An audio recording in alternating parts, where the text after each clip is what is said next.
നമസ്കാരം. News and views ആരംഭിക്കുന്നു.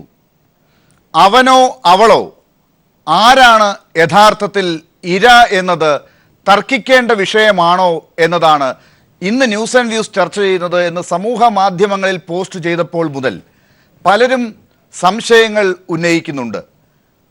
ഈ കഴിഞ്ഞ ദിവസം ഗുരുവായൂരിൽ നടന്ന വിവാഹവുമായി ബന്ധപ്പെട്ടുണ്ടായ ആ സംഭവത്തിലെ വധു, വരൻ, കാമുകൻ ഇവരെ വീണ്ടും ബലിയാടുകളാക്കുകയാണോ, അവരെ വച്ച് ചർച്ച ചെയ്ത് അവരെ വീണ്ടും പീഡിപ്പിക്കുകയാണോ? ഇതൊക്കെയാണ് പലരും ഉന്നയിച്ച ചോദ്യം. ആ വിഷയത്തിലേക്ക് അല്ല ഈ ചർച്ച പ്രധാനമായി പോകുന്നത്.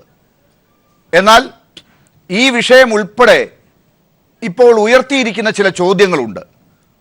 ഇര ആക്കപ്പെടുന്ന, ഇരയായി പരിഗണിക്കപ്പെടുന്ന വിഭാഗം അതിനുള്ള അർഹത ഇപ്പോൾ ആരാലെങ്കിലും ഹൈജാക്ക് ചെയ്യപ്പെട്ട് കൂടുതൽ പീഡനം അനുഭവിക്കുകയാണോ? നടി ആക്രമിക്കപ്പെട്ട സംഭവത്തിന് ശേഷം നടിയെടുത്ത നിലപാട് സ്ത്രീകൾക്ക് പൊതുവെ വലിയ ആത്മവിശ്വാസമാണ് നൽകിയത്. ആ നിർഭാഗ്യകരമായ സംഭവത്തിന് ശേഷം പീഡന വിവരങ്ങൾ പുറത്തു പറയാനും പരാതി നൽകാനും തയ്യാറായി നിരവധി പേരാണ് മുന്നോട്ട് വന്നത്. എന്നാൽ ഏറ്റവും ഒടുവിൽ ഇപ്പോൾ സൂചിപ്പിച്ച ഗുരുവായൂരിൽ താലികെട്ടിയ പുരുഷനെ ഉപേക്ഷിച്ച് കാമുകന്റെ കൂടെ പെൺകുട്ടി പോയി എന്ന രീതിയിൽ റിപ്പോർട്ട് ചെയ്യപ്പെട്ട വാർത്തയെ സമൂഹം പല രീതിയിലാണ് ചർച്ച ചെയ്യുന്നത്.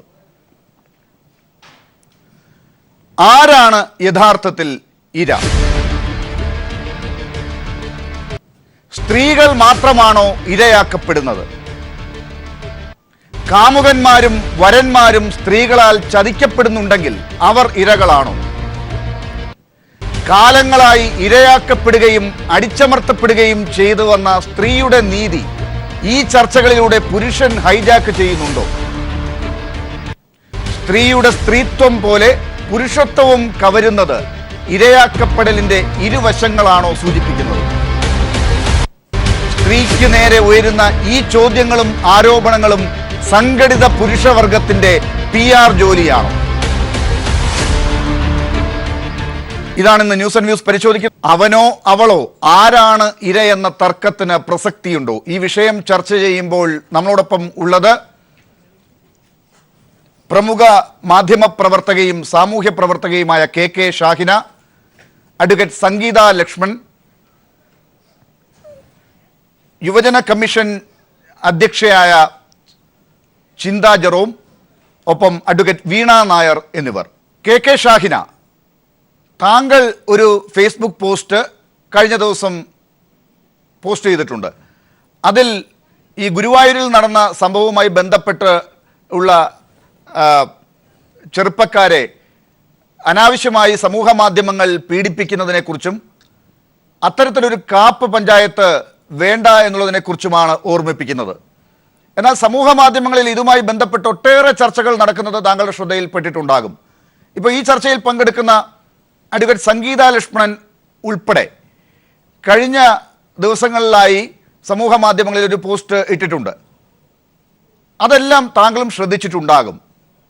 എന്താണ് താങ്കൾക്ക് തോന്നുന്നത്? ഈ ഇര ആരാണ് എന്ന കാര്യത്തിൽ യഥാർത്ഥത്തിലൊരു ചർച്ച ഇപ്പോൾ ആവശ്യമായി വന്നിട്ടുണ്ടോ?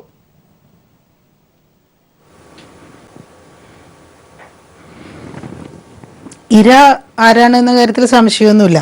മനുഷ്യരൊട്ടാകെയാണ് ഇര. ഒറ്റ ശത്രുവേ ഉള്ളൂ, അത് പാട്രിയാർക്കിയാണ്. ഇത് സ്ത്രീകൾ ഒരു വശത്തും പുരുഷന്മാർ മറുവശത്തും നിന്ന് നടത്തുന്നൊരു വടംവലിയല്ല. ഇത് പ്രശ്നം രാഷ്ട്രീയമാണ്. ഇതൊരു രാഷ്ട്രീയ വ്യവസ്ഥയുടെ പ്രശ്നമാണ്. പാട്രിയാർക്കിയാണ് ഇതിലെ വില്ലൻ. അതിൻ്റെ പരിഹാരവും പൊളിറ്റിക്കലാണ്.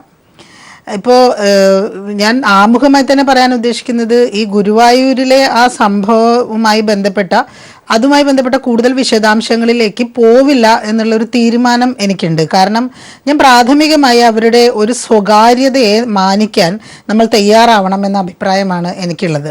ഇത് 2-3 കുടുംബങ്ങളും വ്യക്തികളും ഉൾപ്പെട്ടിട്ടുള്ള ഒരു വിഷയമാണ്. അത് അവരുടെ നിലയ്ക്ക് പരിഹരിക്കേണ്ടുന്ന ഒരു വിഷയമാണ്. ഇതിൽ ഇത്രയേറെ ചർച്ച, പിന്നെ അതും എന്താണ് കാര്യം എന്നൊന്നും മനസ്സിലാക്കാതെ ഇതിൽ എന്താണ് യഥാർത്ഥത്തിൽ സംഭവിച്ചിട്ടുണ്ടാവുക എന്നൊന്നും അറിയാതെ ആളുകൾ സ്വന്തം നിലയ്ക്ക് അവരുടെ അഭിപ്രായ പ്രകടനങ്ങൾ നടത്തി അത് വിധിക്കലാണ്. അഭിപ്രായ പ്രകടനമൊന്നുമല്ല, വിധി നിർണയമാണ്. വിസ്താരവും വിധിന്യായവും ഒക്കെയാണ്, വളരെ ഏകപക്ഷീയമായിട്ടുള്ള ആ തരത്തിലുള്ള ചർച്ചകളാണ് ഫേസ്ബുക്കിലുടനീളം നടന്നത്. അപ്പോൾ അതുകൊണ്ട് തന്നെയാണ് ഞാൻ പിന്നെ ഈ രണ്ടു കൂട്ടരെയും അവരുടെ ഫോൺ നമ്പർ സംഘടിപ്പിച്ച് അവരെ വിളിക്കുകയും അവരോട് സംസാരിക്കുകയും, ഇപ്പോൾ ഈ പെൺകുട്ടിയുടെ അച്ഛനോടോ അമ്മയോടോ അല്ല, അവരുടെ ഒരു കുടുംബ സുഹൃത്തിനോടാണ് ഞാൻ സംസാരിച്ചിട്ടുണ്ടായിരുന്നത്. എന്നിട്ട് തുടർന്ന് അവിടുത്തെ ലോക്കലായിട്ടുള്ള CPM-ൻ്റെ ഒക്കെ തന്നെ ബ്രാഞ്ച് സെക്രട്ടറി അടക്കമുള്ള ആളുകളെ ബന്ധപ്പെട്ടിട്ട് അവരോട് ഇവരുടെ വീട്ടിൽ പോവുകയും അതിൽ ഇടപെടണമെന്ന് പറയുകയും ഒക്കെ ചെയ്തിരുന്നു. അതൊക്കെ ഇപ്പം നടക്കുന്നുണ്ട്, ഇന്നലെ ഇന്നുമായിട്ടൊക്കെ നടക്കുന്നുണ്ട്. യഥാർത്ഥത്തിൽ എനിക്ക് തോന്നുന്നു ഇതൊക്കെയാണ് നമുക്ക് നഷ്ടപ്പെട്ടുകൊണ്ടിരിക്കുന്നത്. അതായത് മനുഷ്യർക്ക് എന്തെങ്കിലും ഒരു പ്രശ്നം ഉണ്ടാകുമ്പോൾ, അല്ലെങ്കിൽ മനുഷ്യർക്ക് എന്തെങ്കിലും ഒരു വീഴ്ച ഉണ്ടാകുമ്പോൾ അവരെ ചവിട്ടി താഴ്ത്തി രസിക്കുന്ന ഒരു തരം വല്ലാത്ത മാനസികാവസ്ഥയിലേക്ക് മലയാളി സമൂഹം മാറിക്കൊണ്ടിരിക്കുന്നു എന്നാണ് എനിക്ക് തോന്നുന്നത്. അതിനെ തന്നെയാണ് ഞാൻ ഈ ഘാപ് പഞ്ചായത്ത് എന്ന് വിളിക്കുന്നത്. സാധാരണഗതിയിൽ ഇപ്പോൾ നമുക്കൊരു പ്രശ്നം ഉണ്ടാകുമ്പോൾ നമ്മുടെ സുഹൃത്തുക്കളോ ബന്ധുക്കളോ നാട്ടുകാരോ ഒക്കെ ആയിട്ടുള്ള ആളുകൾ വരികയും അവർ നമ്മുടെ കൂടെ നിൽക്കുകയും അത് പരിഹരിക്കാൻ നമ്മുടെ കൂടെ നിൽക്കുകയും ഒക്കെ ചെയ്യുന്നൊരു സംവിധാനം. ഇപ്പോൾ ഞാൻ മനസ്സിലാക്കിയെടുത്തോളം ആ കുടുംബം വളരെയധികം ഒറ്റപ്പെട്ട ഒരു അവസ്ഥയിലാണ്. അവർ വീട്ടിൽ നിന്ന് പുറത്തിറങ്ങാതെ, ആ പെൺകുട്ടിയുടെ വീട്ടുകാർ വീട്ടിൽ നിന്ന് പുറത്തിറങ്ങാൻ പറ്റാത്തൊരവസ്ഥയിലാണ്. അപ്പോൾ കുറച്ച് കരുണ കാണിക്കണം, സഹാനുഭൂതി കാണിക്കണം എന്ന് പറയുമ്പോൾ അവൾ പോയി ആത്മഹത്യ ചെയ്യുന്നതാണ് നല്ലത് എന്ന തരത്തിൽ കമൻ്റ് ചെയ്യുന്ന അത്രയും കാരുണ്യരഹിതമായിട്ടുള്ള ഒരു സമൂഹമായിട്ട് നമ്മൾ മാറിയിരിക്കുകയാണ്. ഇതിലിപ്പോൾ നേരത്തെ ചോദിച്ച പോലെ ഇതിൽ ആരാണ് ഇര അല്ലെങ്കിൽ ആരാണ് വില്ലൻ, അത് വളരെ ഉപരിപ്ലവമായിട്ടുള്ളൊരു ചോദ്യമാണ്. ഇതിലിപ്പോൾ ഈ പെൺകുട്ടി അല്ലെങ്കിൽ സ്ത്രീകളാണോ ഇരകൾ, അല്ലെങ്കിൽ പുരുഷന്മാർ ആണോ വില്ലന്മാർ? ഇവർ രണ്ടു കൂട്ടരും ഇരകളാണ്. ഇതിൽ ഈ നമ്മൾ കെട്ടിപ്പൊക്കി വെച്ചിട്ടുള്ള അങ്ങേയറ്റം പിന്തിരിപ്പനായിട്ടുള്ള മനുഷ്യരുടെ യാതൊരു തരത്തിലുള്ള വ്യക്തിത്വത്തെയും സ്വാതന്ത്ര്യത്തെയും അഡ്രസ് ചെയ്യാത്ത, ആരാണ് ഇര എന്നുള്ളതിനെ കുറിച്ച് കൃത്യമായ നിർവചനമുണ്ട് എന്നുള്ളത് കൊണ്ട് നമ്മുടെ ചർച്ചയിൽ ആ ഒരു പരിമിതിക്കകത്ത് നിന്നുകൊണ്ട് തന്നെ ചർച്ച ചെയ്യേണ്ടി വരും എന്നാണ് എനിക്ക് തോന്നുന്നത്. അതായത് ഇരയായി കാലങ്ങളായി നമ്മൾ കാണുന്നത് നമ്മുടെ നിയമങ്ങൾ അങ്ങനെ പറ്റില്ല. നിയമത്തിനകത്ത് നിയമം മാത്രം ചർച്ച ചെയ്യുക. നിയമം എന്ന് പറയുന്നത് തന്നെ ഒരു സമൂഹത്തിന്റെ മുന്നോട്ടുള്ള പോക്കിന് വേണ്ടി ഉണ്ടാക്കിയിട്ടുള്ളതാണ്. അതുകൊണ്ട് നിയമം മാത്രമല്ല ഒരു സമൂഹത്തെ നിർണ്ണയിക്കുന്നതും നിയന്ത്രിക്കുന്നതും. നിയമബാഹ്യമായ ഒരുപാട് കാര്യങ്ങളുണ്ട്, നിയമം മാത്രമല്ല ഇതിനെയൊന്നും നിർണ്ണയിക്കുന്നത്. അതുകൊണ്ട് നിയമം മാത്രം ചർച്ച ചെയ്താൽ മതി എന്ന് പറഞ്ഞാൽ ഞാനിപ്പോൾ ചർച്ച ഇവിടെ നിർത്തി എണീറ്റ് പോകും. എനിക്ക് നിയമം മാത്രം ചർച്ച ചെയ്യാൻ താല്പര്യമില്ല. നിയമം മാത്രമാണ് ചർച്ച ചെയ്താൽ മതി എന്നല്ല പറഞ്ഞത്. ഇര എന്നുള്ള അർത്ഥത്തിൽ നമ്മുടെ സമൂഹത്തിൽ എല്ലാവരും നിർവചിക്കുന്നത് സ്ത്രീയെ ആണ് എന്ന് വരുന്നത്, മാധ്യമങ്ങൾ ഉൾപ്പെടെ ഇര എന്ന് പറയുന്നത്, നടിയുടെ പേര് പറയാതിരിക്കുന്നത് ഒക്കെ നിയമത്തിനകത്ത് നിന്നുകൊണ്ടാണ്. അല്ല, സ്ത്രീയെ മാത്രമൊന്നുമല്ല, സമൂഹത്തിലെ ദുർബല വിഭാഗങ്ങളെ, സമൂഹത്തിൽ ഏതെങ്കിലുമൊക്കെ തരത്തിലുള്ള പിന്നോക്ക അവസ്ഥ അനുഭവിക്കുന്നവരെ എന്തിനാണ് നമ്മൾ SC/ST അട്രോസിറ്റീസ് ആക്ട് ഉണ്ടാക്കിയിട്ടുള്ളത്? എന്തിനാണ് നമ്മൾ ആദിവാസികൾക്ക് പ്രത്യേക പരിഗണന കൊടുക്കുന്നത്? സമൂഹത്തിൽ സാമൂഹ്യമായും രാഷ്ട്രീയമായും ഒക്കെ തുല്യ പദവി ഇല്ലാത്ത മനുഷ്യർക്ക് വേണ്ടി അവരെ പ്രൊട്ടക്റ്റ് ചെയ്യാനാണ്, അതിനുള്ള അഫർമേറ്റീവ് ആയിട്ടുള്ള ഒരു സംഗതിയാണ് നിയമം എന്ന് പറയുന്നത്. എപ്പോഴും അത് ദുർബലർക്ക് അനുകൂലമായിട്ട് തന്നെയാണ് ഉണ്ടാവുക. ഇപ്പം നമ്മൾ ഈ സോഷ്യൽ മീഡിയയിൽ കാണുന്ന, അല്ലെങ്കിൽ എന്നെയോ സംഗീത ലക്ഷ്മണനെയോ ചിന്താ ജെറോമിനെയൊക്കെ പോലുള്ള 4 സ്ത്രീകളെ കാണുമ്പോൾ സ്ത്രീകൾ മൊത്തം എംപവേർഡാണ്, സ്ത്രീകൾ മൊത്തം വളരെ തുല്യനില കൈവരിച്ചവരാണ് എന്ന തരത്തിൽ ചർച്ച ചെയ്യുന്നതിൽ അർത്ഥമില്ല. ഇപ്പോഴും ഇന്ത്യയിലെ മഹാഭൂരിപക്ഷം സ്ത്രീകളും വളരെ മോശമായിട്ട് അതാണ് കാര്യം. അതായത് നിങ്ങളെപ്പോലെ 3-4 സ്ത്രീകളുടെ കാര്യമല്ല, ഈ രാജ്യത്തുള്ള അനേകം ലക്ഷക്കണക്കിന് കാലങ്ങളായി അടിച്ചമർത്തപ്പെട്ട ഈ പാട്രിയാർക്കൽ സമൂഹം എന്ന് KK ഷാഹിൻ നേരത്തെ സൂചിപ്പിച്ച ഒരു സമൂഹത്തിൽ പിന്നോക്കം നിന്നുപോയ ഇരകൾ, അത് സ്ത്രീകളുണ്ട്, ദളിതരുണ്ട്, ആദിവാസികളിൽ പിന്നോക്ക വിഭാഗക്കാർ, കുട്ടികൾ, ഇവരൊക്കെ അതിനകത്ത് പെടുന്നതാണ്. പക്ഷേ ഈ ലൈംഗികമായ ചൂഷണത്തിന് വിധേയരാകുന്നവരിൽ ഇരയാക്കപ്പെടുന്നത് സ്ത്രീകളാണ് എന്നുള്ള തരത്തിൽ നമ്മൾ കാലങ്ങളായി മുന്നോട്ട് പോകുന്നു. അതിൻ്റെ ഭാഗത്ത് നിന്നുകൊണ്ടുള്ള ചർച്ചകൾ വരുന്നു. അത് കഴിഞ്ഞ കുറച്ച് ദിവസങ്ങളായി, പ്രത്യേകിച്ച് നടി ആക്രമിക്കപ്പെട്ട വിഷയം വന്നതിന് ശേഷം കേരളത്തിൽ സ്ത്രീകൾക്ക് വലിയൊരു ആത്മവിശ്വാസം ഉണ്ടാക്കി കൊടുത്ത സംഭവമാണ് ഈ നടി എടുത്ത നിലപാട്. കുറേ പേർക്ക് അതിനുള്ള പ്രചോദനം ഉണ്ടാകുന്നു. അങ്ങനെ ഈ ഇരയാക്കപ്പെട്ടവർ സമൂഹത്തിന്റെ മുഖ്യധാരയിലേക്ക് എത്തിപ്പെടുന്നതിന്റെ സൂചനകൾ നമ്മുടെ ഭാഗത്തെങ്കിലും ഉണ്ടാകുന്നു എന്നിടത്താണ് അഡ്വക്കേറ്റ് സംഗീത ലക്ഷ്മണനെ പോലുള്ളവർ ഈ വിഷയത്തെ എങ്ങനെ കാണുന്നു എന്നുള്ളത് താങ്കൾ പോസ്റ്റ് ചെയ്ത ആ കുറിപ്പിൽ നിന്ന് വ്യക്തമാകുന്നത്. എന്താണ് ഇര എന്നുള്ളത് അട്ടിമറിക്കപ്പെടുന്നുണ്ട്? Doctor Lal, your question is a little bit too long. എന്താണ് നിങ്ങൾ എന്നോട് ചോദിച്ചതെന്നുള്ളത് നിങ്ങളുടെ ഈ ഒരു 5 മിനിറ്റോളം നിങ്ങൾ സംസാരിച്ചു. എന്ത് ചോദ്യത്തിനാണ് നിങ്ങൾക്ക് എന്നിൽ നിന്ന് മറുപടി വേണ്ടതെന്ന് എനിക്ക് മനസ്സിലായിട്ടില്ല. എന്നാലും ഞാൻ ചിലത് പറയാം. അതായത് ഇപ്പം നേരത്തെ ഷാഹിന പറഞ്ഞതുപോലെ നിയമത്തിൻ്റെ കാര്യം ഷാഹിനയ്ക്ക് ഡിസ്കസ് ചെയ്യേ വേണ്ട എന്ന് ഷാഹിന പറയുന്നു. അത് ഷാഹിനയ്ക്ക് അതിൻ്റെ സോഷ്യോ എത്തിക്കൽ ആസ്പെക്ട്സ് മാത്രം ഷാഹിന സംസാരിച്ചാൽ മതിയാവും. ഞാനൊരു അഭിഭാഷക കൂടിയാണ്. അതുകൊണ്ട് തന്നെ ഞാനിവിടെ ഇരിക്കുന്നത് അഭിഭാഷക എന്ന കപ്പാസിറ്റിയിൽ ഇരിക്കുമ്പം എനിക്കിതിൻ്റെ നിയമവശങ്ങളെ സംസാരിക്കാനാണ് താല്പര്യവും അതാണ് എൻ്റെ ഉദ്ദേശവും. അങ്ങനെ വരുമ്പോൾ ഞാൻ ഒരു പട്ടികജാതിക്കാരിയാണ്, ഞാനൊരു ദളിത് സ്ത്രീയാണ്, ഞാനൊരു സ്ത്രീയാണ്, ഞാനൊരു ദളിത് സ്ത്രീയാണ്, ഞാനൊരു അഭിഭാഷക കൂടിയാണ്.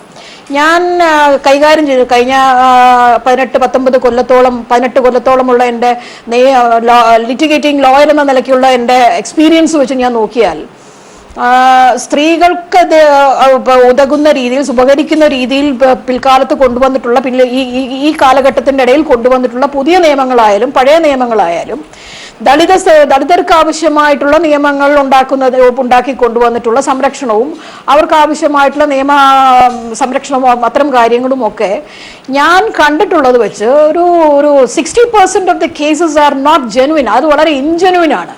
ഇതെങ്ങനെ ദുരുപയോഗപ്പെടുത്താം, ഇതെങ്ങനെ ദുരുപയോഗപ്പെടുത്തി അവരുടെ വീഴ്ചകളും ഇതെങ്ങനെ മറ്റൊരാൾക്കെതിരെ ആയുധമായിട്ട് ഉപയോഗിക്കാം, അവനവൻ്റെ വീഴ്ചയും അവനവൻ്റെ കോട്ടങ്ങളും എങ്ങനെ അത് മറച്ചു പിടിച്ചുകൊണ്ട് മറ്റൊരാൾക്കെതിരെ എങ്ങനെ ആയുധമായിട്ട് ഉപയോഗിക്കാം എന്ന് പറയുന്നതാണ് ഞാൻ എൻ്റെ മുമ്പിൽ വന്നിട്ടുള്ള. ഇപ്പം ഞാനൊരു ഷെഡ്യൂൾഡ് കാസ്റ്റ് അഡ്വക്കേറ്റ് ആയതുകൊണ്ട് തന്നെ ഒരുപാട് ഷെഡ്യൂൾഡ് കാസ്റ്റ് ആയിട്ടുള്ള ആളുകൾ എൻ്റെ അടുത്ത് സമീപിക്കുന്നുണ്ട് കേസ് നടത്താൻ. പലതും എനിക്ക് ഇടയ്ക്ക് അത് ആക്സെപ്റ്റ് ചെയ്യാൻ പോലും പറ്റാത്ത കൊണ്ട് എനിക്കത് എടുക്കാൻ പറ്റുന്നില്ല. സ്ത്രീ ആയിട്ട് കൂടി ഞാനൊരു ഷെഡ്യൂൾഡ് കാസ്റ്റ് മെമ്പർ ആയിട്ട് കൂടി എനിക്ക് എടുക്കാൻ പറ്റാത്തത് ജെനുവിൻ അല്ല കേസ്.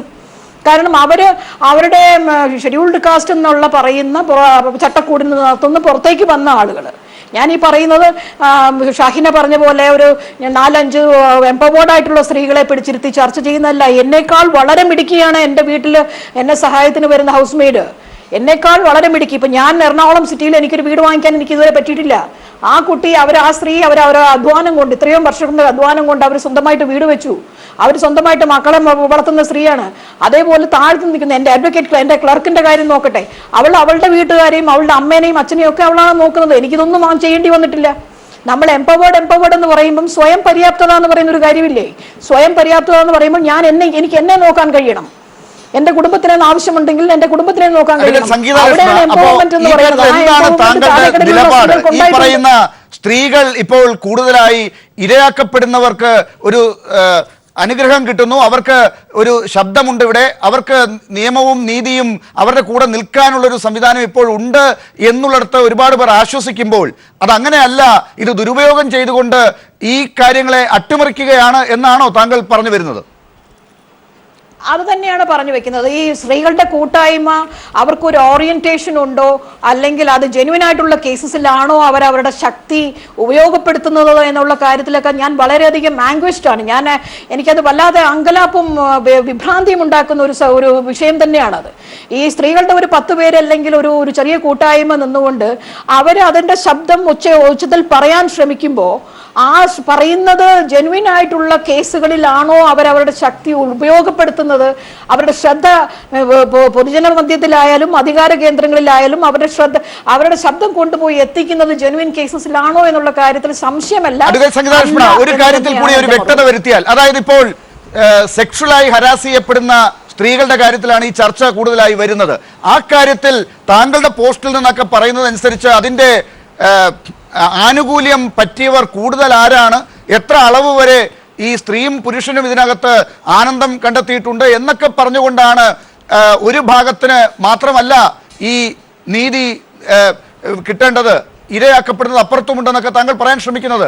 അങ്ങനെയാണെങ്കിൽ കാലങ്ങളായി ഈ കാര്യത്തിൽ അങ്ങനെ ഒരു അളവുകോൽ എടുത്തിട്ടല്ലല്ലോ ഇത്രയും കാലമായി സ്ത്രീയെ പീഡിപ്പിച്ചവരെയൊന്നും നമ്മൾ മനസ്സിലാക്കിയിട്ടുള്ളത്. അത് ഒരു തെറ്റായ വായനയല്ലേ? അല്ല, ഞാനത് നേരത്തെ ഡോക്ടർ ലാൽ യുവനടിയുടെ കാര്യം പറയുന്നുണ്ടായിരുന്നു. ആ യുവനടിയുടെ കേസിൽ നമ്മൾ അതിനകത്തൊരു ട്രയംഫ് അല്ലെങ്കിൽ ജൂബിലിയൻസ് എന്ന് പറയുന്ന ഒരു മാനസികാവസ്ഥയിലേക്ക് നമ്മുടെ സമൂഹം, പ്രത്യേകിച്ച് സ്ത്രീ സമൂഹം ചെല്ലണമെന്നുണ്ടെങ്കിൽ ഈ കേസിന് ഒരു പ്രോപ്പറായിട്ടുള്ള അല്ലെങ്കിൽ ഈ യുവനടി പറയുന്ന വെർഷൻ ഒരു കൺവിക്ഷനിലേക്ക് എത്തിക്കുന്ന രീതിയിൽ അവരെ ഈ പീഡനത്തിന് ഇരയാക്കി എന്ന് പറയുന്ന ആളെയെങ്കിലും നിയമത്തിന്റെ മുമ്പിൽ അവർ ഒരു കൾമിനേഷനിൽ എത്തുകയും അവരെ കൺവിക്ഷൻ എത്തുകയും ചെയ്യുമ്പോൾ മാത്രമാണ് അതിന് നമുക്കൊരു ജുബിലിയൻസിനുള്ളൊരു അവസ്ഥ വരുന്നത്.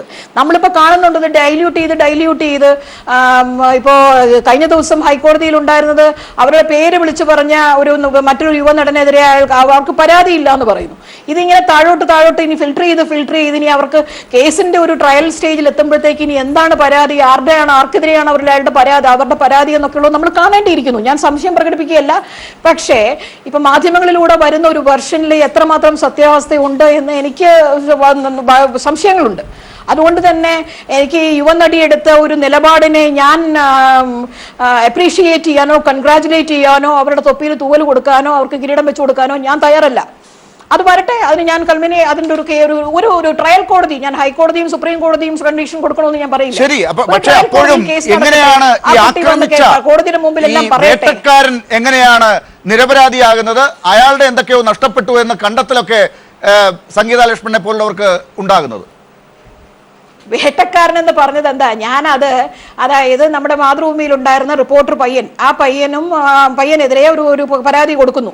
ഞാൻ ഈ മീഡിയ റിപ്പോർട്ട്സ് മുഴുവൻ ഫോളോ ചെയ്തിട്ടല്ല ഞാൻ സംസാരിക്കുന്നതെന്ന് കൂടെ മനസ്സിലാക്കുക. ഞാൻ ആ കേസിലൊക്കെ അതിനകത്ത് വളരെ അടുപ്പമുള്ള ഈ പറയുന്ന 2 വ്യക്തികളോടും ഏറ്റവും അടുപ്പമുള്ള 1, 2, 3, 4 എൻ്റെ മാധ്യമ സുഹൃത്തുക്കളോട് സംസാരിച്ചതിൽ നിന്ന് ഞാൻ മനസ്സിലാക്കിയ ഫസ്റ്റ് ഹാൻഡ് ഇൻഫർമേഷൻ ആണ്. ആ ഇൻഫർമേഷന്റെ ബേസിസിലാണ് ഞാൻ ആ പോസ്റ്റ് ഇടുന്നത്. ആ പോസ്റ്റിൽ പറയുന്നത് ഞാൻ എൻ്റെ വ്യക്തിപരമായിട്ടുള്ള പെർസെപ്ഷൻസ് ആണ് ഞാൻ അതിനകത്ത് എക്സ്പ്ലെയിൻ ചെയ്യാൻ ശ്രമിച്ചതും അതിനകത്ത് ഞാൻ പറഞ്ഞു വെക്കാൻ ശ്രമിച്ചത് വർക്ക് പ്ലേസസിലുള്ള സെക്ഷൽ ഹാരസ്മെന്റിന് നമുക്കൊരു നിയമം കൊണ്ടുവന്നിട്ടുണ്ട് ഇപ്പോൾ പുതിയതായിട്ട്. ആ നിയമം ദുരുപയോഗം ചെയ്യുന്നു. ഒരു ആണും ഒരു പെണ്ണും കൂടി അവരുടെ ഉഭയസമ്മത പ്രകാരം അവർക്ക് ആവശ്യമായ പ്ലഷർ, അവരുടെ ഡെഫിനിഷൻ ഓഫ് പ്ലഷർ എന്താണെന്നുള്ളത് ഉള്ളിൽ നിന്നുകൊണ്ട് അവർ they are having a gala time. അതിനാർക്കും പരാതിയില്ല. പരാതി വരുന്നത് എപ്പോഴാണ്? ഇതിനകത്ത് പുരുഷൻ അതിനകത്ത് നിന്ന് വിഡ്രോ ചെയ്യുന്നു. ആ കേസിനകത്ത് ഇപ്പൊ ഈ മാതൃഭൂമിയിലെ പയ്യന്റെ കേസിന്റെ അകത്ത് അയാൾ കല്യാണം കഴിക്കാമെന്ന് പറയുന്നു. അയാൾ വിവാഹം കഴിക്കാമെന്നുള്ള വാഗ്ദാനത്തിൽ അവളുടെ ശരീരം ദുരുപയോഗം ചെയ്തു എന്നുള്ളതാണ് അതിന്റെ ഒരു ജിസ്റ്റ് വരുന്നത്. എവിടെയാണ് അയാൾക്ക് ഈ പെൺകുട്ടിയോട് അയാളത് വാക്ക് കൊടുക്കുന്ന സമയത്ത് അയാൾക്ക് പെൺകുട്ടിക്ക് അതിനുള്ള അർഹതയില്ല, അത് ന്യായീകരിക്കാൻ പറ്റുന്നതല്ല. അർഹതയില്ല എന്ന് ഞാൻ പറഞ്ഞില്ല. നിയമപരമായി ഒരു ഭാര്യ നിലവിലിരിക്കെ അയാൾ വിവാഹം കഴിക്കാമെന്ന് പറയുന്നത് ഇവിടെ ഈ ക്യൂവിൽ നിന്നിട്ട് ഇത്ര അത്യാവശ്യപ്പെട്ട് കൊണ്ടുപോയിട്ട് ഇവിടെ സ്വയം സമർപ്പിക്കേണ്ട കാര്യമുണ്ടായിരുന്നോ എന്നൊരു വലിയ ചോദ്യം അവിടെ ഇല്ലേ? ശരി, ഞാൻ തിരിച്ചു വരാം. ചിന്താ ജെറോം, ഈ കാര്യത്തിൽ അഡ്വക്കേറ്റ് സംഗീത ലക്ഷ്മണ പറയുന്നത് പോലെയുള്ള ന്യായീകരണങ്ങൾ ഒരുപക്ഷെ ഈ ഇരയാക്കപ്പെടുന്നവർക്കും ഇരയാക്കുന്നവർക്കും ഒക്കെ കണ്ടെത്താൻ സാധിക്കും.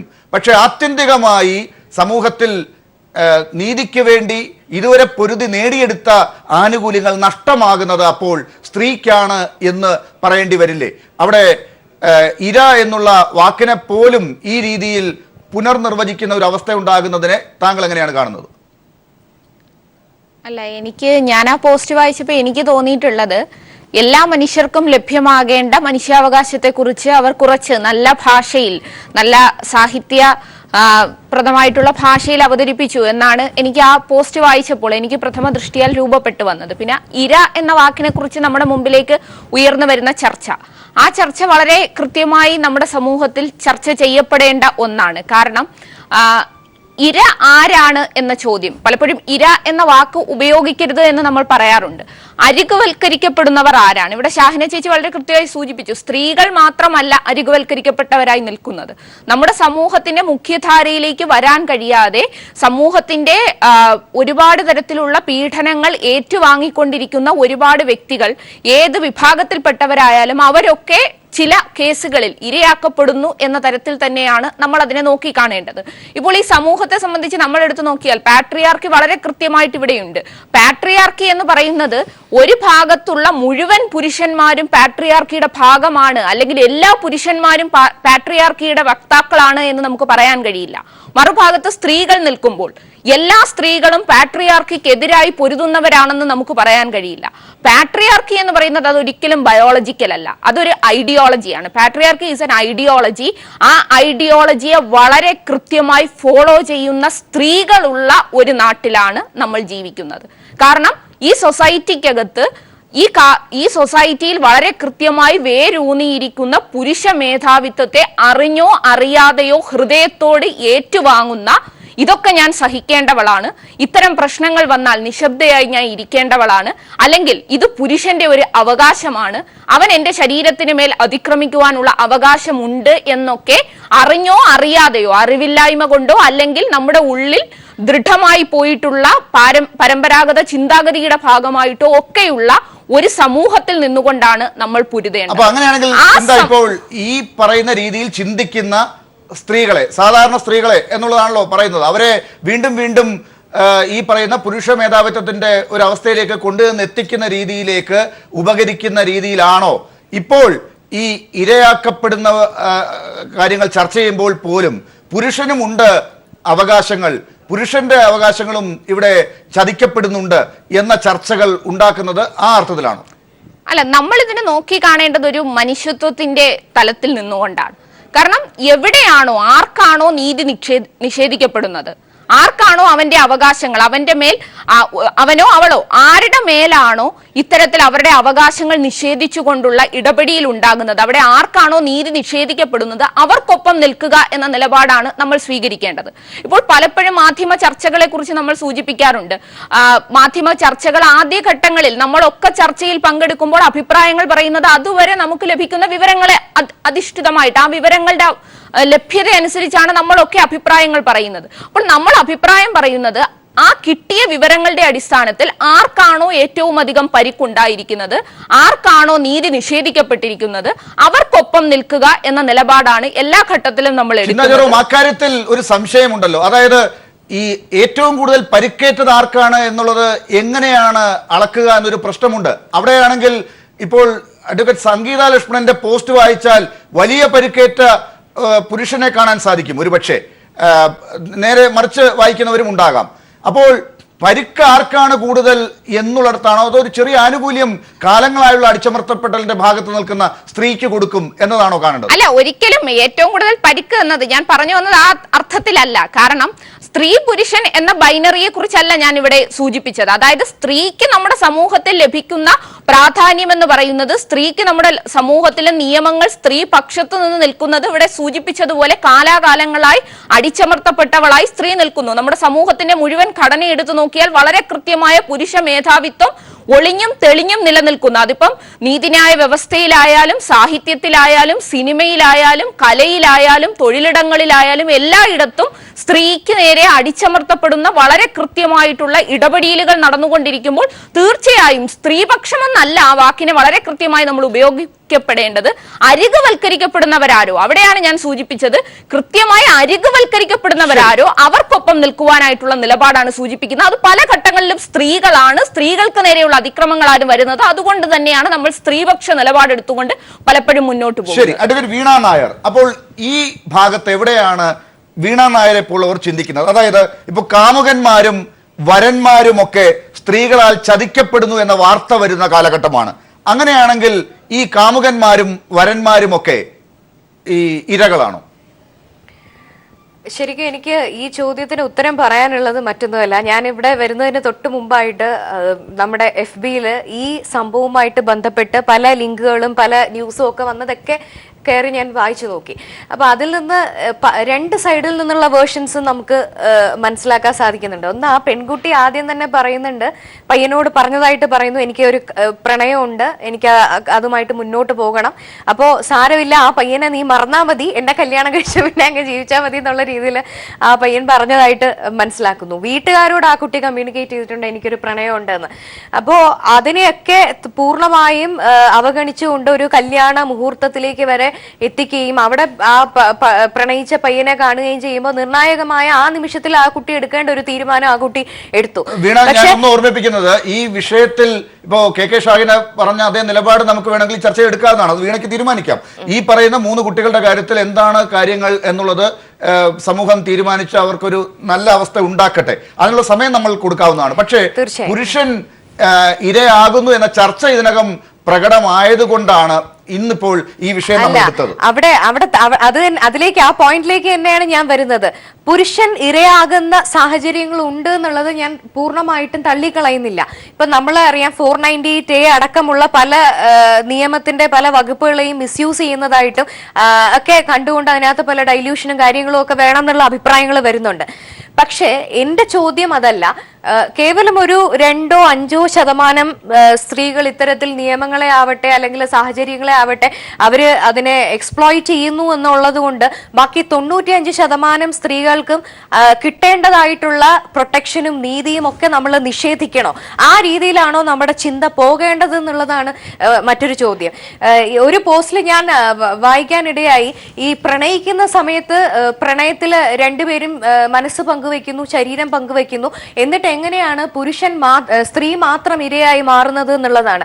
അവിടെയാണ് സ്ത്രീയെ കുറിച്ച് നമ്മൾ മനസ്സിലാക്കേണ്ട ഒരു കാര്യം. ഇപ്പോ ചുരുക്കം ചില ഇവിടെ പറഞ്ഞ പോലെ വളരെ എംപവേർഡ് ആയിട്ടുള്ള, വളരെയധികം ഇന്റലിജൻസ് ഉള്ള, ശരിയായ രീതിയിൽ ആലോചിച്ച് കാര്യങ്ങളെ വേർതിരിച്ച് ശരിയും തെറ്റും ഒക്കെ മനസ്സിലാക്കി തീരുമാനങ്ങൾ എടുത്തു പോകാൻ കേപ്പബിൾ ആയിട്ടുള്ള എത്ര സ്ത്രീകളുണ്ട് നമ്മുടെ സമൂഹത്തിൽ. അതാണ് ഇപ്പോഴും സ്ത്രീകൾ ഒരു അടിച്ചമർത്തപ്പെട്ട സമൂഹമാണ്. അവർ വികാരങ്ങളിൽ ജീവിക്കുന്ന മനുഷ്യരാണ്. അത് നമ്മൾ ഒരിക്കലും അത് മാറ്റിവെക്കാൻ സാധിക്കില്ല. കാരണം നമ്മളോട് ആരെങ്കിലും ഒന്ന് കണ്ട് ഒരു അനുഭവം പ്രകടിപ്പിച്ചു കഴിഞ്ഞാൽ അവർ ജെന്യൂൻ ആണ് എന്ന് വിചാരിക്കാനേ ഭൂരിഭാഗം സ്ത്രീകളും ആദ്യം താല്പര്യപ്പെടുകയുള്ളൂ. പിന്നെ ചിലപ്പോൾ അവരത് ക്രോസ് സെക്ഷൻ ഒക്കെ ചെയ്തിട്ട് അത് ഡിഫറൻഷിയേറ്റ് ചെയ്ത് എടുക്കുമായിരിക്കാം. അത്തരം സാഹചര്യങ്ങളിലാണ് സ്ത്രീകൾ ചതിക്കപ്പെടുന്നത്. വീണ, ഈ സംഗീത പറഞ്ഞ അർത്ഥത്തിലൊക്കെ എടുത്തു കഴിഞ്ഞാൽ ഈ കാര്യത്തിൽ ജെന്യൂൻ ആണെന്ന് വിശ്വസിച്ച് അങ്ങ് പോകുന്ന സ്ത്രീയാണ് എന്ന് പറയാൻ പറ്റില്ല എന്നൊക്കെയാണ് സംഗീതയുടെ പോസ്റ്റ് വായിച്ചാൽ മനസ്സിലാക്കാൻ സാധിക്കുക. അത് ഒരുപക്ഷെ അവരും അത്തരത്തിൽ ആസ്വദിക്കാൻ ശ്രമിക്കുന്നുണ്ട്. അങ്ങനെയുള്ളവരെങ്കിലും ഉണ്ട്, എല്ലാവരും എന്ന അർത്ഥത്തിൽ ഉള്ള കാര്യങ്ങൾ ചർച്ച ചെയ്യപ്പെടേണ്ടതാണോ? അതാണ് ഞാൻ പറഞ്ഞത്. അത് അത്തരത്തിലുള്ള വ്യക്തികൾ ഉണ്ടായിരിക്കാം. ഈ സമൂഹം എന്ന് പറയുന്ന എത്ര തരത്തിലുള്ള വ്യക്തികൾ ചേർന്നാണ് നമ്മുടെ സമൂഹം. അപ്പൊ എല്ലാവരും ഒരുപോലെ ആവണം നമുക്ക് വാശി പിടിക്കാൻ പറ്റില്ല. പക്ഷേ ആ പറഞ്ഞ കാറ്റഗറി ഒരു മൈനോറിറ്റിയാണ്. ആ മൈനോറിറ്റിയെ പിടിച്ചുകൊണ്ടാണോ നമ്മൾ സ്ത്രീകൾ അല്ല പുരുഷന്മാരാണ് ഇവിടെ ഇരയാക്കപ്പെടുന്നത് എന്നുള്ളത് ചർച്ച ചെയ്യപ്പെടേണ്ടത്. ഈ പറയുന്ന സ്ത്രീ വിഭാഗം ഒരു മൈനോറിറ്റി ആണോ? ഇരയാക്കപ്പെടുന്നത് കൂടുതലും അപ്പോൾ സ്ത്രീകളും മറ്റു ദുർബല വിഭാഗങ്ങളും തന്നെയാണോ? പുരുഷൻ ഈ പറയുന്ന ചർച്ചയുടെ സാഹചര്യങ്ങളെ മുതലെടുത്തുകൊണ്ട് സ്ത്രീക്കുള്ള ആനുകൂല്യങ്ങളെ ഹൈജാക്ക് ചെയ്യുന്നുണ്ടോ? കെ ഷാഹിന, ഇപ്പോൾ ഈ ചർച്ചയിൽ തന്നെ വന്ന അഭിപ്രായങ്ങൾ നോക്കുക. ഇപ്പൊ ചിന്ത ജെറോം ആണെങ്കിലും അല്ലെങ്കിൽ അഡ്വക്കേറ്റ് വീണ നായർ ആണെങ്കിലും പൂർണ്ണമായി ഈ പുരുഷവർഗം ഈ പറയുന്ന രീതിയിൽ വേട്ടക്കാരനാണ് എന്ന അർത്ഥത്തിലേക്ക് പറയുന്നില്ല. അത് ഒരുപക്ഷെ എല്ലാ മനുഷ്യരെയും ഒരുപോലെ കാണുന്നതിന്റെ ഭാഗമായിട്ട് തന്നെയാണ്. അത് കെ ഷാഹിനയും പറയുന്നുണ്ടാവില്ല. പക്ഷേ ഇത്തരത്തിലൊരു ജനറലൈസേഷനിലേക്ക് ഈ ഘട്ടത്തിൽ ചർച്ചകൾ പോലും പോകുന്നത് ഇതുവരെ ഉണ്ടായിരുന്ന ചർച്ചകളിൽ നിന്നുള്ളൊരു വ്യത്യാസമാണത്. അതായത് ഇരയാക്കപ്പെട്ട സ്ത്രീക്കാണ് നീതി കിട്ടേണ്ടത് എന്ന തരത്തിൽ സ്ത്രീക്ക് സ്വാതന്ത്ര്യവും അവകാശവും സംരക്ഷിക്കാനുള്ള എല്ലാ മുറവിളികളും കൂട്ടിയിടത്ത് നിന്ന് പുരുഷന്റെ ശബ്ദവും കൂടി കേൾക്കേണ്ട ഒരു അവസ്ഥയിലേക്ക് സ്ത്രീകൾ തന്നെ എത്തിയിരിക്കുന്നു. പുരുഷന്മാർക്ക് വേണ്ടി സ്ത്രീകൾ തന്നെ പറഞ്ഞു തുടങ്ങിയിരിക്കുന്നു. ഇത് സ്വാഭാവികമാണോ?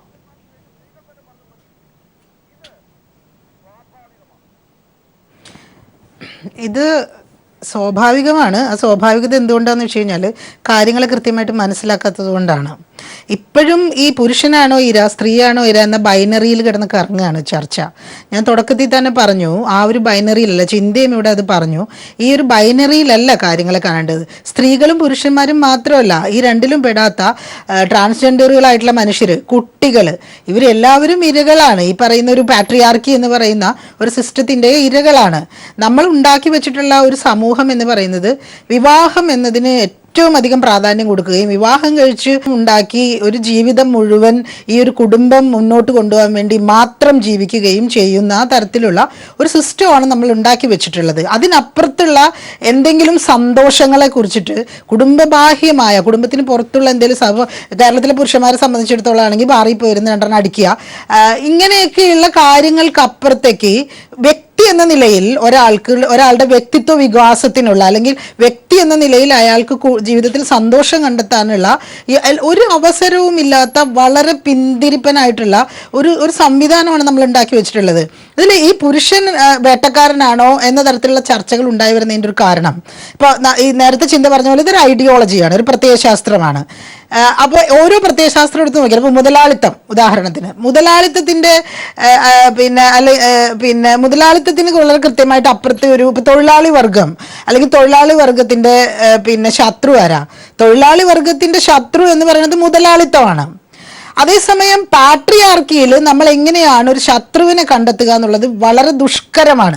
അത് വളരെ ഡയറക്റ്റ് അല്ല. അതായത് സ്ത്രീ ഇപ്പോ നേരത്തെ പറഞ്ഞു എല്ലാ പുരുഷന്മാരും പാട്രിയാർക്കിയുടെ വക്താക്കളല്ല, നിയമങ്ങൾ നമ്മൾ ഉണ്ടാക്കി വെച്ചിട്ടുണ്ട്, അത് നിയന്ത്രിക്കാനുള്ള അവകാശങ്ങൾ നമ്മൾ ഉണ്ടാക്കി വെച്ചിട്ടുണ്ട്. അപ്പോൾ അതിനെയൊക്കെ അട്ടിമറിച്ചുകൊണ്ട് ഈ പാട്രിയാർക്കിയാണ് എന്ന് പറഞ്ഞുകൊണ്ട് നമ്മൾ മുന്നോട്ട് പോവുകയാണോ ചെയ്യുന്നത്? അത് അട്ടിമറിക്കുന്ന ഒരു സംഭവമല്ലേ ഇപ്പോൾ ഈ രീതിയിൽ ചർച്ച നടക്കുന്നത്?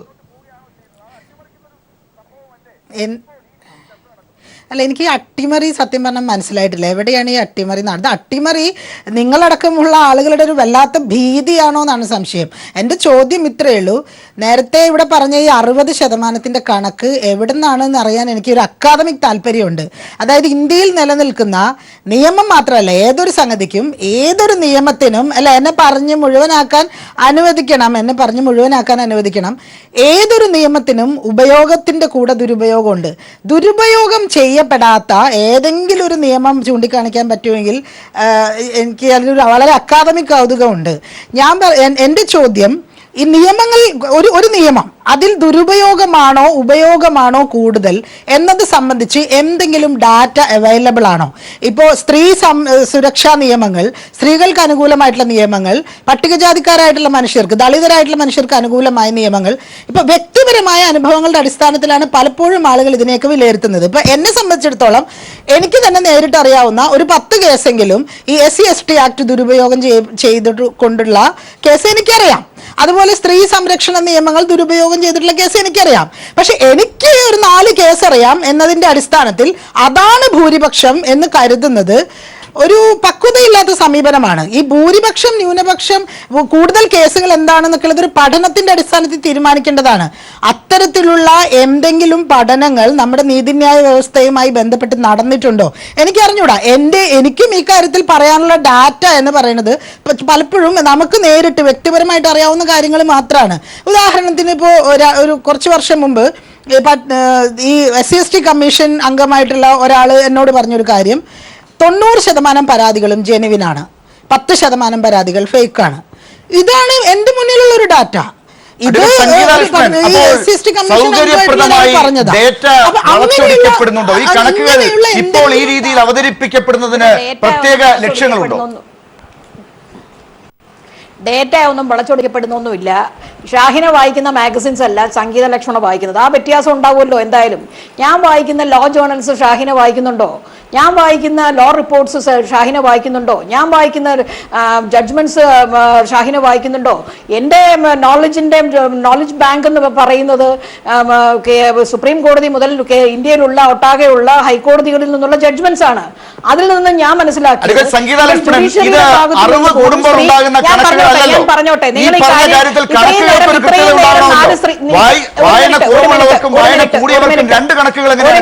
ഡോക്ടർ ലാൽ, നിങ്ങൾക്ക് ഞാൻ ഇന്ന് പൊതുവെ ടെലിവിഷൻ ചർച്ചകളിൽ വന്ന് ഒരുപാട് ബഹളം ഉണ്ടാക്കുന്ന ഒരാളെ എന്നൊരു പേര് എനിക്ക് കിട്ടി തുടങ്ങിയതുകൊണ്ട് ഇന്ന് ഞാൻ വളരെയധികം 1 മുതൽ 10 വരെയും 10 മുതൽ കീഴോട്ടും ഒക്കെ എണ്ണിക്കൊണ്ടിരിക്കുകയാണ്. ഇവിടെ 4 സ്ത്രീകളെ എംപവേർഡ് ആയിട്ടെന്ന് സ്വയം വിശേഷിപ്പിക്കുന്ന 4 സ്ത്രീകളെ കൊണ്ടുവന്നിരുത്തി നിങ്ങൾ ചർച്ച നടത്തുകയാണ്.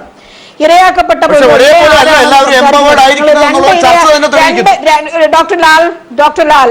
Doctor Lal please keep quiet for 1 minute. ഇരയാക്കപ്പെട്ട ഒരു പുരുഷനെ നിങ്ങൾക്ക് ഈ ചർച്ചയിൽ പങ്കെടുപ്പിക്കാൻ നിങ്ങൾക്ക് കഴിഞ്ഞിട്ടില്ല. ഒരു പുരുഷന്മാരുടെ ഭാഗത്തു നിന്ന് ഒരു റെപ്രസെന്റേഷൻ ഈ ചർച്ചയിൽ ഇല്ല. 4 സ്ത്രീകൾ വന്ന് ഒരു ചോദ്യം, ഇരയാക്കപ്പെട്ട സ്ത്രീയെ നമുക്ക് ചർച്ചയിലേക്ക് കിട്ടുന്നില്ലല്ലോ. അപ്പോൾ ഇരയാക്കപ്പെട്ട പുരുഷനും എന്തിനാണ് വരുന്നത്? അപ്പൊ രണ്ടുപേർക്കും തുല്യനീതിയല്ലേ വേണ്ടത്? എന്തുകൊണ്ട് രണ്ടുപേരുടെയും പേര് പറയാൻ പറ്റുന്നില്ല എന്നൊക്കെയുള്ള ചോദ്യങ്ങളുണ്ടല്ലോ. അങ്ങേക്ക് വേണ്ടത് പറയാം. എന്റെ നോളജ് ബാങ്കിലുള്ള ഡേറ്റ പുറത്തു പറയാൻ നിങ്ങൾ അവസരം തരിക.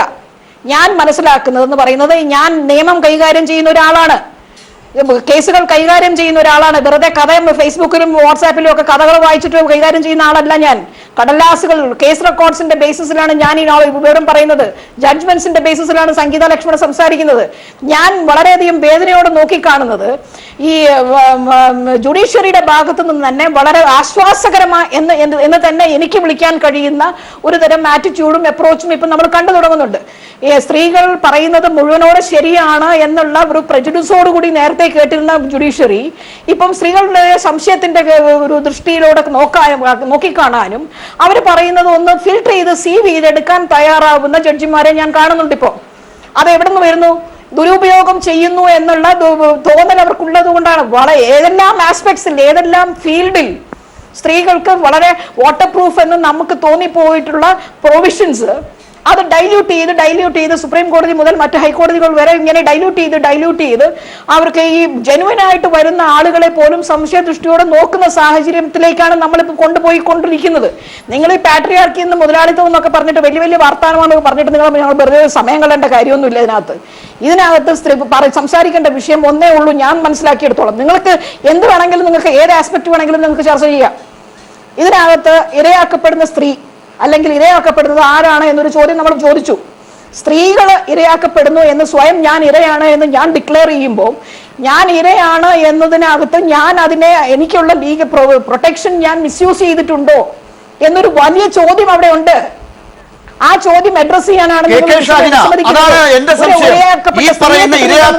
സ്ത്രീ പരാതിയുമായി എത്തുമ്പോൾ ഓരോ നിമിഷവും സ്വയം ചോദ്യം ചോദിച്ച് ഞാനും എന്ത് പങ്കാണ് ഇതിൽ വഹിച്ചത് എന്ന് ചോദിക്കേണ്ട ഒരു ഘട്ടമാണോ ഉള്ളത് എന്ന് ചോദിക്കണം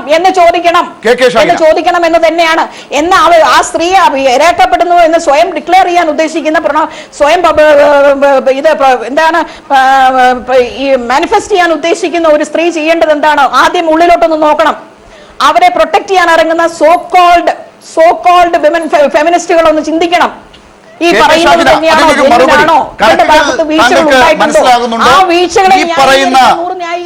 സ്വയം ഇരയാക്കപ്പെടുന്ന സ്ത്രീ ഉള്ളിലേക്കൊന്ന് ചിന്തിക്കണമെന്ന് പറയുന്നത് താങ്കൾക്ക് മനസ്സിലാകുന്നുണ്ടോ?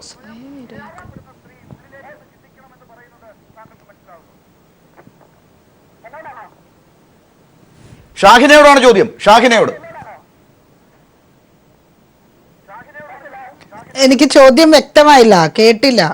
അതായത് അഡ്വക്കേറ്റ് സംഗീത ലക്ഷ്മണൻ ഇപ്പോൾ പറഞ്ഞത്, ഇരയാക്കപ്പെട്ടു എന്ന് പറയുന്ന സ്ത്രീ സ്വയം അവർക്ക് എത്രമാത്രം അതിനകത്ത് പങ്കുണ്ട് എന്ന് പരാതി പറയുമ്പോൾ സ്വയം ഓർക്കണം എന്നാണ്. ഒന്ന്, നേരത്തെ ചില കണക്കുകൾ ചോദിച്ചപ്പോൾ സംഗീത ലക്ഷ്മണൻ കുറെ അവരുടെ നോളജ് ബാങ്കിലുള്ള കുറെ കാര്യങ്ങൾ പറഞ്ഞു. ഇതെല്ലാം ഷാഹിനയ്ക്ക് തൃപ്തി തരുന്നതാണോ?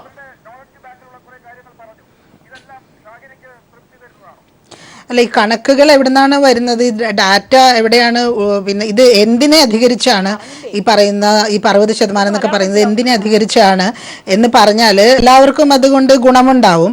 ഞാൻ മനസ്സിലാക്കിയെടുത്തോളം ഇപ്പോൾ ഒരു ജഡ്ജ്മെന്റിൽ, ഏതെങ്കിലും ഒരു കേസിന്റെ ജഡ്ജ്മെന്റിൽ ഒരു ജഡ്ജി ഇപ്പോൾ ഉദാഹരണം പറയുവാണെങ്കിൽ ഇപ്പോൾ 498A നോൺ കോഗ്നിസിബിൾ ആക്കി. അപ്പോൾ അത് ആ ജഡ്ജി ഇത് ദുരുപയോഗം ചെയ്യപ്പെടുന്നുണ്ട് എന്ന് പറഞ്ഞ് നോൺ കോഗ്നിസിബിൾ ആക്കുമ്പോൾ ആ ജഡ്ജിയുടെ മുന്നിൽ എന്ത് ഡാറ്റ ഉണ്ട്? ഇപ്പൊ ജഡ്ജി പറഞ്ഞു എന്നതുകൊണ്ട് അത് യൂണിവേഴ്സൽ ആയൊരു സത്യമാവുന്നില്ല. ആ ജഡ്ജി അങ്ങനെ പറയുന്നത് ആ ജഡ്ജ്മെന്റിൽ അതുണ്ടോ? അതായത് 100 കേസുകളിൽ 50-ലേറെ കേസുകൾ ഇങ്ങനെയാണെന്ന് എനിക്ക് ബോധ്യപ്പെട്ടിരിക്കുന്നു. അങ്ങനെ എന്തെങ്കിലും ഡാറ്റയുടെ അടിസ്ഥാനത്തിലാണോ ഈ ജഡ്ജിമാര് പിന്നെ ഇത്തരത്തിൽ വിധിന്യായങ്ങളിൽ പറയുന്നത്? ഇതിനകത്ത് നമ്മൾ കാണേണ്ട ഒരു കാര്യം, എപ്പോഴും നിയമത്തിന്റെ ദുരുപയോഗത്തെ സംബന്ധിച്ച് നമുക്ക് വലിയ ആശങ്ക ഉണ്ടാകുന്നത് പലപ്പോഴും സ്ത്രീ സുരക്ഷാ നിയമങ്ങളുടെ കാര്യത്തിലും പട്ടികജാതി പട്ടികവർഗ അട്രോസിറ്റി നിയമങ്ങളുടെ കാര്യത്തിലൊക്കെയാണ്. ഏറ്റവും അധികം ദുരുപയോഗം നടക്കുന്നത് അതൊന്നുമല്ല, മറ്റേ ചീറ്റിങ്, 420 ചെക്ക് കേസുകൾ, പിന്നെ വധശ്രമം, എല്ലാ കൗണ്ടർ കേസിലും പലപ്പോഴും വരുന്നതാണ് വധശ്രമം. ഇതൊക്കെയാണ് ഏറ്റവും കൂടുതൽ ദുരുപയോഗം ചെയ്യപ്പെടുന്നതെന്നാണ് എനിക്ക് പലപ്പോഴും ഒബ്സർവ് ചെയ്യുമ്പോൾ തോന്നിയിട്ടുള്ളത്. അതിലും എനിക്ക് ഡാറ്റയൊന്നുമില്ല, എൻ്റെ ഒരു ഒബ്സർവേഷനാണ്. പക്ഷെ അതിനെക്കുറിച്ച് ആർക്കും ഒരു പരാതിയും ഒരു ആവലാതിയും ഉള്ളതായിട്ട് തോന്നിയിട്ടില്ല. മറിച്ച് ഇത്തരം കാര്യങ്ങൾ വരുമ്പോഴാണ് ഈ ആവലാതി വരുന്നത്. അത് ഞാൻ നേരത്തെ പറഞ്ഞ പോലെ പാട്രിയാർക്കി എന്ന് പറഞ്ഞ് സമയം കളഞ്ഞിട്ട് കാര്യമൊന്നുമില്ല എന്നുള്ള ആ ഒരു സമീപനം കൊണ്ടാണ് ഈ കാര്യങ്ങളൊക്കെ ഇങ്ങനെ പോകുന്നത്. ഈ പിന്നെ പാട്രിയാർക്കിയുടെ പ്രിവിലേജസ്, പാട്രിയാർക്കി എന്ന് പറയുന്ന ഒരു രാഷ്ട്രീയ വ്യവസ്ഥയുടെ പ്രിവിലേജസ് അനുഭവിക്കുന്നത് നിർഭാഗ്യവശാൽ പുരുഷന്മാരാണ്. എന്നെ സംബന്ധിച്ചിടത്തോളം ഞാൻ പറയുകയാണെങ്കിൽ നിർഭാഗ്യവശാൽ. അപ്പം അതുകൊണ്ടാണ് അവർ കൈവശം വെച്ച് അനുഭവിക്കുന്ന പ്രിവിലേജുകളുടെ നേരെ ആ പ്രിവിലേജുകൾ നഷ്ടപ്പെടും എന്ന ഒരു തോന്നൽ വരുമ്പോഴാണ് ഇത് ഞങ്ങൾക്ക് നേരെയാണെന്ന് അവർക്ക് തോന്നുന്നത്. യഥാർത്ഥത്തിൽ അവർക്കുള്ളത് പ്രിവിലേജ് മാത്രമല്ല, അവർ ഇരകൾ കൂടിയാണ്. ഇപ്പോൾ ഒരു ഉദാഹരണം പറഞ്ഞാൽ, കുടുംബം സംരക്ഷിക്കാനുള്ള എല്ലാ ഉത്തരവാദിത്വവും പുരുഷന്റെ തോളിലാണ്. പുരുഷന്മാർ പിന്നെ ഇല്ലാത്ത കാശ് കടം വാങ്ങി പെങ്ങളെ കെട്ടിച്ചയക്കുന്നതാണ് നമ്മുടെ പാട്രിയാർക്കി. എന്തിനാണ് ഇങ്ങനെ ഈ ഒരാളുടെ തോളിൽ അയാൾക്ക് എടുക്കാൻ പറ്റാത്ത ലോഡ് എടുത്ത് വെച്ച് കൊടുക്കുന്ന തരത്തിലുള്ള? ഇവിടെ വേണ്ടത് എല്ലാവരും ഇൻഡിപെൻഡന്റ് ആവുന്ന, എല്ലാവർക്കും സ്വതന്ത്രമായി തൊഴിലെടുത്ത് ജീവിക്കാൻ പറ്റുന്ന സ്ത്രീകൾക്കും പുരുഷന്മാർക്കും ഒക്കെ. ഇപ്പൊ ഈ ഗുരുവായൂരത്തെ കേസ് തന്നെ എടുത്താല് ആ കുട്ടിക്ക് 19 വയസ്സായിട്ടുള്ളൂ. ആ പെൺകുട്ടിക്ക്, അവള് ഡിഗ്രി കഴിഞ്ഞിട്ടേ ഉള്ളൂ അല്ലെ. ഞാനൊന്നും കൂടി പറഞ്ഞോട്ടെ, ശരിക്കും വേണ്ടത് ഇപ്പൊ കല്യാണം കഴിക്കുകയൊന്നുമല്ല, ഒരു സ്വന്തം കാലിൽ നിന്ന് തൊഴിലെടുത്ത് ജീവിക്കാനുള്ള സാഹചര്യം സ്ത്രീകൾക്കും പുരുഷന്മാർക്കും ട്രാൻസ്ജെൻഡറുകൾക്കും ഒക്കെ ഉണ്ടാവണം. അല്ലാതെ ഒരു സ്ത്രീകളെയും വീട്ടിലുള്ള മുഴുവൻ സ്ത്രീകളെയും സംരക്ഷിക്കാനുള്ള ഉത്തരവാദിത്വം പുരുഷന്റെ തോളിൽ കെട്ടിവെക്കുന്ന ഒരു വ്യവസ്ഥയാണ് പാട്രിയാർക്കി. പുരുഷന്മാരാണ് അത് കൂടുതലായി തിരിച്ചറിയണം എന്നാണ് ഞാൻ പറയാ. എത്തരത്തിൽ അവർ ചൂഷണം ചെയ്യപ്പെടുന്നു, എത്തരത്തിൽ അവർ ഇരകളാക്കപ്പെടുന്നു എന്നുള്ളത് യഥാർത്ഥത്തിൽ പുരുഷന്മാർ തിരിച്ചറിയുന്നില്ല. അതേസമയം പാട്രിയാർക്കിയെ കുറിച്ച് സ്ത്രീ, ഇരയാക്കപ്പെട്ട സ്ത്രീയും ഒന്ന് സ്വയം തിരിച്ചറിയേണ്ടതുണ്ട്. അവരുടെ മനസ്സിനകത്തും അവരുടെ പങ്ക് എത്രയാണെന്നുള്ളത് അറിയേണ്ടതുണ്ട് പരാതി കൊടുക്കുന്നതിന് മുൻപ് എന്നാണ്. എന്താ ചെറും, ഇപ്പോൾ സംഗീത ലക്ഷ്മണൻ പറഞ്ഞതുപോലെ ഈ സ്ത്രീക്കും പുരുഷനും തുല്യമായ രീതിയിലുള്ള ഇരയാക്കൽ പ്രക്രിയ നടക്കുന്നുണ്ടെങ്കിൽ, അല്ലെങ്കിൽ കെ ഷാഹിനെയും അത് സൂചിപ്പിച്ചു, പക്ഷേ ആ രീതിയിലാണോ സമൂഹം രണ്ട് കൂട്ടരെയും എടുക്കുന്നത് എന്നുള്ളത് ഒരു കാര്യം. രണ്ടാമത് സംഗീത ലക്ഷ്മണൻ പറഞ്ഞത് ഈ സ്ത്രീ, ഇരയാക്കപ്പെടുന്ന സ്ത്രീ അവളുടെ പങ്ക് സ്വയം ഒന്ന് ഉള്ളിലേക്ക് നിന്നുകൊണ്ട് അന്വേഷിക്കണം എന്നാണ്. ഇത് തന്നെയാണ് ഞാനും തുടക്കം മുതൽ പറഞ്ഞുകൊണ്ടിരിക്കുന്നത്. ഈ രീതിയിലുള്ള ചർച്ച വരുന്നത് നിങ്ങൾ അറിയുന്നുണ്ടോ? തീർച്ചയായിട്ടും അറിയുന്നുണ്ടല്ലോ. കാരണം ഇപ്പം നവമാധ്യമങ്ങളിലൊക്കെ വലിയ തോതിൽ ഇത് ചർച്ചയാവുകയും അഭിപ്രായങ്ങളൊക്കെ എല്ലാവരും രേഖപ്പെടുത്തുകയും ചെയ്യുകയാണല്ലോ. അപ്പോഴും നമ്മളിതൊക്കെ ശ്രദ്ധിക്കുന്ന ഒരാളെന്നുള്ള നിലയ്ക്ക് തീർച്ചയായും നമ്മൾ അറിയുന്ന ചർച്ചകൾ തന്നെയാണ് നടക്കുന്നത്. ഇത് എത്രത്തോളം ആരോഗ്യകരമാണ് എന്നുള്ളത് മറ്റൊരു ചർച്ചയ്ക്ക് വിധേയമാക്കേണ്ട വിഷയമാണ്. കാരണം ഇവിടെ ഇപ്പൊ സൂചിപ്പിച്ചു, സ്ത്രീ പുരുഷൻ ഈ രണ്ട് വിഭാഗങ്ങളെ മാത്രമല്ല, ട്രാൻസ്ജെൻഡേഴ്സിനെ കൂടി ഉൾപ്പെടുത്തിക്കൊണ്ട് വേണം നമ്മുടെ ചർച്ചകളൊക്കെ മുന്നോട്ട് പോകുവാൻ. ഇനി സമൂഹം ചർച്ച ചെയ്യുന്നതൊക്കെ മുന്നോട്ട് പോകുവാൻ തീർച്ചയായും സ്ത്രീയും പുരുഷനും ഇതല്ലാത്ത വിഭാഗത്തെയും എല്ലാം കൂട്ടിയോജിപ്പിച്ചുകൊണ്ട് ഇവർക്കെല്ലാം നീതിയും നിയമവും എല്ലാം തുല്യമായി ലഭിക്കുന്നതിന് വേണ്ടി തന്നെയാണ് പൊതുപ്രവർത്തകർ, സാമൂഹ്യ ഇടപെടൽ നടത്തുന്നവർ ഒക്കെ ശ്രമിക്കേണ്ടത്. പക്ഷേ സ്ത്രീകൾക്കോ അല്ലെങ്കിൽ ട്രാൻസ്ജെൻഡേഴ്സിനോ നേരെയുള്ള അതിക്രമങ്ങൾ നടക്കുമ്പോൾ നമ്മൾ അതിന് കൂടുതൽ പരിരക്ഷ കൊടുക്കുവാനുള്ള കാരണം ഇവിടെ സൂചിപ്പിക്കപ്പെട്ടതുപോലെ കാലാകാലങ്ങളായി അടിച്ചമർത്തപ്പെടുന്ന ഒരു വിഭാഗമായി സ്ത്രീകൾ നിൽക്കുകയാണ്. അവർക്ക് നേരെയുള്ള അതിക്രമങ്ങൾ നമ്മുടെ സമൂഹത്തിൽ വളരെ കൃത്യമായി ആനുകൂല്യം ഇനി വേണ്ട എന്ന് പ്രഖ്യാപിക്കുവാനുള്ള ഒരു കാലം സമയം ആയിട്ടില്ല. പക്ഷെ ഇനി വേണ്ട എന്ന് പ്രഖ്യാപിക്കുവാൻ കഴിയുന്ന ഒരു സമയത്തിലേക്ക് എത്തുന്നതിന് വേണ്ടിയാണ് നമ്മൾ എല്ലാവരും നിരന്തരമായി സംസാരിച്ചു കൊണ്ടിരിക്കുന്നത്.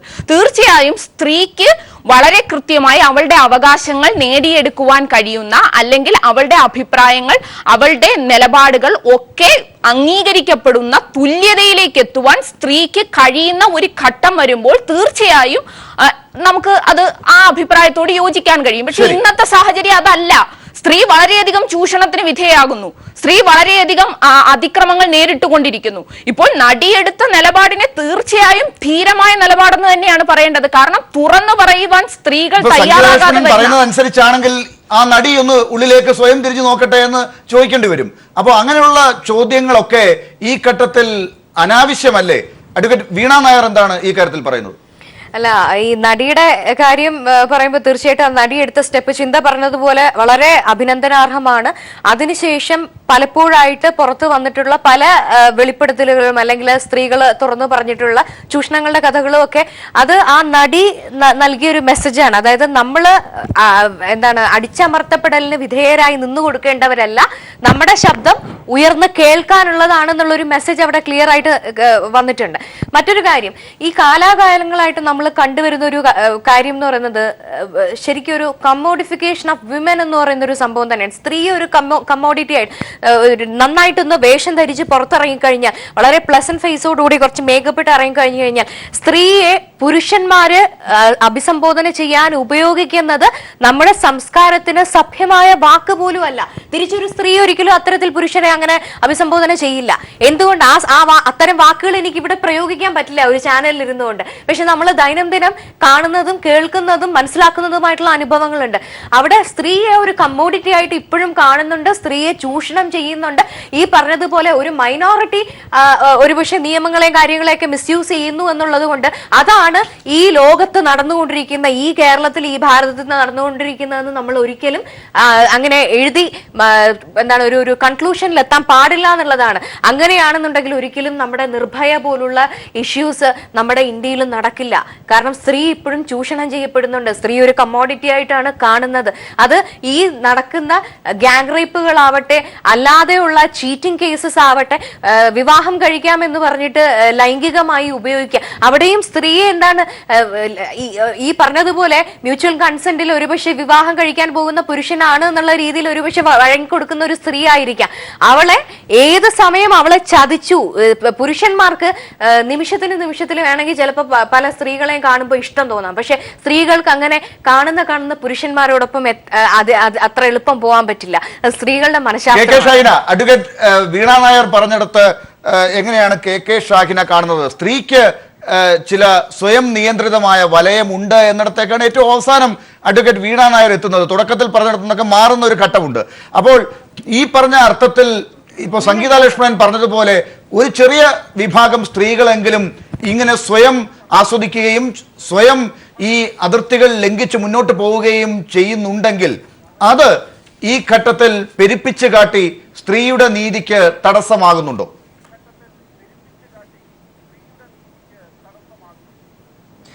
ഒന്ന്, വീണ ആദ്യം പറഞ്ഞ നിലപാടിൽ നിന്നും മാറി എന്തെങ്കിലും പറഞ്ഞു എന്ന് ഞാൻ മനസ്സിലാക്കിയില്ല. വീണ ആദ്യം പറഞ്ഞ കാര്യങ്ങളുടെ തുടർച്ച തന്നെയാണ് ഇപ്പോഴും പറഞ്ഞതെന്ന് തന്നെയാണ് ഞാൻ മനസ്സിലാക്കിയത്. രണ്ടാമത്തെ സംഗതി, ഇത് എല്ലാ കാലത്തും ഉണ്ടാവുന്നതാണ്. അതായത് എപ്പോഴും ഒരു ആക്ഷൻ നടക്കുമ്പോൾ അതിന് ഒരു മറുവശം ഉണ്ടാകും. ഒരു ന്യൂനപക്ഷം ആളുകൾ അത് ഇത്തരത്തിൽ ദുരുപയോഗം ചെയ്യുന്ന അതിനെ പെരുപ്പിച്ചു കാട്ടുന്നത് ഈ ബോധപൂർവം വളരെ സംഘടിതമായി ഒരു കോണിൽ നിന്നും വരുന്ന വളരെ ഒരു കോൺസ്പിറസിയാണ് അതെന്ന് ഞാൻ ഒരിക്കലും കരുതുന്നില്ല. അതാണ് പക്ഷെ ആളുകളുടെ ഒരു പ്രവണത. അതായത് സ്ത്രീകൾ കൂടുതലായി പരാതിപ്പെടാൻ മുന്നോട്ട് വരുമ്പോൾ പുരുഷന്മാർക്ക് ഒരു ഇൻസെക്യൂരിറ്റി അല്ലെങ്കിൽ അവർ ത്രട്ടൺ ചെയ്യപ്പെടുന്നതായി അവർക്ക് തോന്നുന്നത് സ്വാഭാവികമാണ്. കാരണം അവർ അതുവരെ അനുഭവിച്ചുകൊണ്ടിരുന്നിരുന്ന പ്രിവിലേജുകൾ നഷ്ടപ്പെടുന്നതിന്റെ ഒരു സെക്ഷുവലി ആക്രമിക്കപ്പെടുന്ന സ്ത്രീയും സ്വയം ഉള്ളിലേക്കൊന്ന് തിരിഞ്ഞു നോക്കണം. ഈ പുരുഷനെ വേട്ടക്കാരനാക്കാൻ വിട്ടുകൊടുക്കുന്ന ഒരു പ്രവണത ഈ സ്ത്രീയും കാണിച്ചിട്ടുണ്ടെങ്കിൽ അത് സ്ത്രീ സ്വയം മനസ്സിലാക്കണമെന്നാണ് സംഗീത ലക്ഷ്മണൻ പറഞ്ഞത്.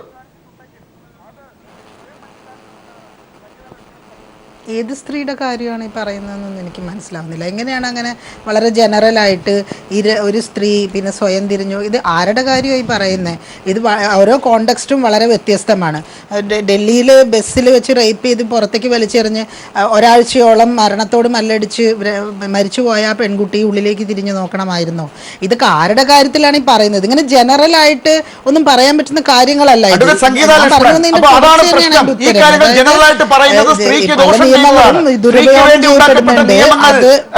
ഇല്ലാതാക്കുന്നതിന് തുല്യമാണ്. അപ്പൊ അതിന് കൃത്യമായ ഒരു കണക്ക് നേരത്തെ പറയാൻ പറ്റിയില്ല. ഇപ്പോൾ ഈ പറയുന്ന കാര്യത്തിൽ എല്ലാ സ്ത്രീകളും അനുഭവിക്കുന്നത് സ്വയം തിരിഞ്ഞു നോക്കേണ്ട അതേ പ്രശ്നങ്ങളാണെന്ന് താങ്കൾ എങ്ങനെ പറയും? ഞാനൊരു കാര്യം പറഞ്ഞോട്ടെ. അതായത് നേരത്തെ പറഞ്ഞതിൽ എനിക്കൊന്നൊരു ക്ലാരിഫിക്കേഷൻ, ഞാനൊരു അറിയപ്പെടുന്ന അഭിഭാഷകയാണ് എന്ന് സ്വയം അഹങ്കരിക്കുന്ന ഒരാൾ കൂടി ആയതുകൊണ്ട് എനിക്കതിനൊരു ക്ലാരിഫിക്കേഷൻ കൊടുക്കാതെ വയ്യ. നേരത്തെ 498A അതായത് സ്ത്രീധന പീഡനവുമായി ബന്ധപ്പെട്ടുന്ന കേസുകളിൽ പാലിക്കേണ്ടുന്ന നടപടിക്രമങ്ങളെ കുറിച്ചിട്ടും മറ്റിനെ കുറിച്ചിട്ടൊക്കെ സുപ്രീം കോടതി ഈ അടുത്ത കാലത്ത് ഇറക്കിയ ഒരു ജഡ്ജ്മെന്റിനെ ബേസ് ചെയ്തുകൊണ്ടാണ് നേരത്തെ ഷാഹിന സംസാരിച്ചതെന്ന് പറയുന്നത്. അതായത് ഏത് ഡേറ്റയുടെ ബേസിസിലാണ് ജഡ്ജ് അങ്ങനെ എഴുതി ഉണ്ടാക്കിയത് എന്ന്, അങ്ങനെ ഒരു ജഡ്ജ്മെന്റ് ഉണ്ടാക്കിയത് എന്ന് അവർക്കറിയില്ല എന്ന് പറയുന്നുണ്ട്. ഇത് എന്തൊരു അബ്സേർഡാണ്. സത്യം പറയട്ടെ, ഞാൻ എത്രയോ വർഷങ്ങളായിട്ട് ടെലിവിഷൻ ചർച്ചകളിൽ പങ്കെടുക്കുക, റെഗുലറായിട്ട് അല്ലെങ്കിൽ പോലും വളരെ ആക്റ്റീവായിട്ട് ചില ടെലിവിഷൻ ചർച്ചകളിൽ പങ്കെടുക്കുന്ന ഒരാളാണ് ഞാൻ. ഇത്ര നോൺസെൻസിക്കലായിട്ടുള്ള ഒരു ചർച്ചയിൽ ഞാൻ പങ്കെടുത്തിട്ടില്ല എന്നാണ് എനിക്ക് പറയാനുള്ളത്. അതിഥികളാക്കേണ്ടിയും വന്നു. അപ്പൊ അതൊക്കെ നമ്മുടെ സാഹചര്യങ്ങളാണ്. അപ്പോൾ ഈ കാര്യത്തിൽ കണക്കുകൾ കൃത്യമായി പറയാൻ പറ്റാത്തത് എന്തുകൊണ്ടാണ് ഇപ്പോഴും സംഗീത ലക്ഷ്മണന്? ഞാനൊന്നും സംസാരിച്ച് തീരാനായിട്ട് ഒരു മിനിറ്റ് സമയം തരും, അല്ലെങ്കിൽ 30 seconds. Give me 30 seconds. Supreme കോടതി അല്ലെങ്കിൽ ഹൈക്കോടതിയിലെ അല്ലെങ്കിൽ ഒരു ജഡ്ജ് ഒരു ജഡ്ജ്മെന്റ് എഴുതി ഉണ്ടാക്കുക എന്ന് പറഞ്ഞാൽ അദ്ദേഹത്തിന്റെ വിരൽത്തുമ്പുകൾ പ്രസവിക്കുന്ന വരികൾ നാട്ടിൽ നിയമമാണ്. നിലവിലുള്ള നിയമം വ്യാഖ്യാനിച്ച് അത് പ്രാക്ടിക്കൽ ആപ്ലിക്കേഷൻ, അത് ഇംപ്ലിമെന്റ് ചെയ്യാനുള്ള മാർഗരേഖയാണ് ഒരു ജഡ്ജ്മെന്റ് എന്ന് പറയുന്നത്. ഈ കണക്കുകൾ നൽകുന്ന നിയമം ഏതാണ്? ഏത് ജഡ്ജിയാണ് നിയമം പുറപ്പെടുവിച്ചത്? അദ്ദേഹത്തിന്റെ നോളജ് എന്തായിരുന്നു, അദ്ദേഹത്തിന് അതിനുണ്ടായിരുന്ന ബേസിസ് എന്തായിരുന്നു എന്ന് ചോദ്യം ചെയ്യാൻ ഷാഹിനി എന്നല്ല, ഞാനും എന്നല്ല, ആരും അതിനാളല്ല. അഡ്വക്കേറ്റ് സംഗീത ലക്ഷ്മണൻ ഏത് ജഡ്ജ്മെന്റിനെ കുറിച്ചാണ് പാലിച്ചു പോവുകയാണ് വേണ്ടത്? അഡ്വക്കേറ്റ് സംഗീത ലക്ഷ്മണൻ ഒന്ന് കേട്ടാൽ ഇവിടെ നേരത്തെ ഷാഹിന ചോദിച്ച 2 ചോദ്യങ്ങളുണ്ട്. ഏത് ജഡ്ജ്മെന്റിലാണ് ഈ കണക്കുകൾ വരുന്നത്? ഏത് കണക്കുകളാണ് താങ്കൾ സൂചിപ്പിക്കുന്നത്? അതുപോലെ നേരത്തെ ഇരയാക്കപ്പെട്ട സ്ത്രീകൾ സ്വയം തിരിഞ്ഞു നോക്കണമെന്ന് പറഞ്ഞത് ഏത് സ്ത്രീയെ കുറിച്ചാണ്? ഇതൊക്കെ കൃത്യമായി പറയണമല്ലോ. അതിനാണല്ലോ ഇത്തരം വിഷയങ്ങളെയൊക്കെ സംബന്ധിച്ച് ലോ കമ്മീഷനും പിന്നെ മറ്റ് നിയമസംഘടനകളും ഒക്കെ ലോ ബേസ്ഡ് ഓർഗനൈസേഷൻസ് ഒക്കെ നമ്മൾ സെമിനാർസും കോൺഫറൻസസും കണ്ടക്ട് ചെയ്യുന്നത്. അതിന്റെയൊക്കെ ബേസിസ് അതിന്റെയൊക്കെ റിപ്പോർട്ടുകൾ കയ്യിലില്ലേ? പിന്നെ ജഡ്ജിമാരുടെ മുമ്പിലുള്ള ജഡ്ജിമാർ അവർ ആ ഒരൊറ്റ കേസിന്റെ അല്ലെങ്കിൽ ഒരു കളക്റ്റീവ് ആയിട്ടുള്ള ഒരു ഗ്രൂപ്പിനെ ബേസ് ചെയ്യുക.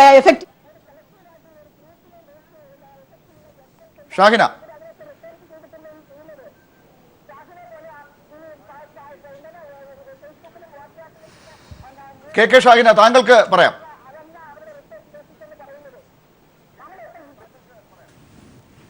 എനിക്ക് ചോദ്യം ക്ലിയർ ആയില്ല. ഇപ്പോൾ അഡ്വക്കേറ്റ് സംഗീത ലക്ഷ്മണൻ പറഞ്ഞ ജഡ്ജിമാർ എഴുതുന്ന നിയമങ്ങളാണ് നമ്മുടെ മുമ്പിൽ വെക്കുന്നത്. അത് തൃപ്തികരമാണോ താങ്കൾക്ക് ആ മറുപടി? അല്ല, ഇതിന്റെ പ്രശ്നം എന്ന് പറയുന്നതേ അടിസ്ഥാനപരമായിട്ട് മനുഷ്യർക്ക് ഈ സയന്റിഫിക് ടെമ്പർ എന്ന് പറയുന്നതിൻ്റെ ഒരു അഭാവം എനിക്ക് പലപ്പോഴും ഫീൽ ചെയ്യാറുണ്ട്. എനിക്ക് ഈ ചർച്ചയിലും അതിങ്ങനെ ഫീൽ ചെയ്യുന്നുണ്ട്. അതിൻ്റെ ഒരു പ്രശ്നം എന്ന് പറയുന്നത് ഇപ്പം ഏത് ഡാറ്റയുടെ അടിസ്ഥാനത്തിലാണെന്ന് ചോദിക്കുമ്പോൾ ഈ വികാരം കൊള്ളേണ്ട കാര്യമൊന്നുമില്ല. ആ ഡാറ്റ, നമുക്കൊരു ഡാറ്റ ഉണ്ടാവണം. ഒരു ജഡ്ജ്മെൻറ്റിൽ എഴുതി വെച്ചു എന്നതുകൊണ്ട് അത് ചോദ്യം ചെയ്യപ്പെടാനാവാത്ത ബൈബിൾ ആവുന്നില്ല. ഇവിടെ ആൺമയിലിൻ്റെ കണ്ണീര് കുടിച്ചാണ് പെൺമയിൽ ഗർഭം ധരിക്കുന്നതെന്ന് പറഞ്ഞിട്ടുള്ള ജഡ്ജിമാരുള്ള നാടാണ്. പട്ടികജാതിക്കാരിയായിട്ടുള്ള ഒരു സ്ത്രീയെ ബ്രാഹ്മണരായിട്ടുള്ള പുരുഷന്മാർ ചേർന്ന് റേപ്പ് ചെയ്യില്ല എന്ന് പറഞ്ഞിട്ടുള്ള ജഡ്ജ്മെന്റ് വന്നിട്ടുള്ള നാടാണ്. പിന്നെ പൊതുമനസാക്ഷിയുടെ വേണ്ടത്ര തെളിവില്ലെങ്കിലും പൊതുമനസാക്ഷിക്ക് വേണ്ടി ഒരാളെ തൂക്കിക്കൊല്ലാൻ വിധിച്ച ജഡ്ജ്മെന്റ് വന്നിട്ടുള്ള നാടാണ്. അതുകൊണ്ട് ഈ ജഡ്ജിമാര് പിന്നെ എഴുതി വെക്കുന്നത് ബൈബിളൊന്നുമല്ല. കുറഞ്ഞ പക്ഷം എനിക്കത് ബൈബിളല്ല. അപ്പം നമ്മൾ ഡാറ്റ ചോദിക്കും. കാരണം ഞാൻ സയന്റിഫിക് ടെമ്പറിൽ വിശ്വസിക്കുന്ന ഒരാളാണ്.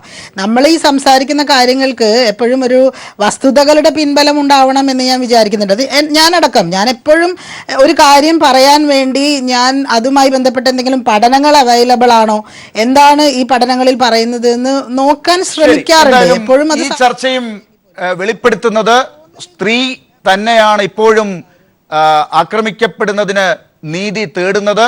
ആ നീതി തേടലിന് ഒരു തടസ്സവും ഉണ്ടാകരുത്. അതിനെ അട്ടിമറിക്കുന്ന രീതിയിലുള്ള ഒരു പ്രവർത്തനവും നിലവിലുള്ള വ്യവസ്ഥിതിയിലെ ദോഷങ്ങൾ തീർക്കാൻ ഉപകരിക്കുന്നതല്ല. അത് സ്ത്രീയല്ല, മറ്റ് പിന്നോക്കം നിൽക്കുന്ന ദുർബല വിഭാഗങ്ങളാണെങ്കിലും ഒരേപോലെ തന്നെയാണ് ഇരയാക്കപ്പെടുന്നത് എന്നതും ഈ ചർച്ചയിൽ നിന്ന് വെളിവാക്കപ്പെടുന്നു. അത് ആരട്ടിമറിച്ചാലും അത് അനീതിയാണ്. വളരെ നന്ദി ഈ ചർച്ചയിൽ പങ്കെടുത്തതിന് കെ ഷാഹിന, അഡ്വക്കേറ്റ് സംഗീത ലക്ഷ്മണ, ഒപ്പം ചിന്താ ജെറോം, അഡ്വക്കേറ്റ് വീണ നായർ.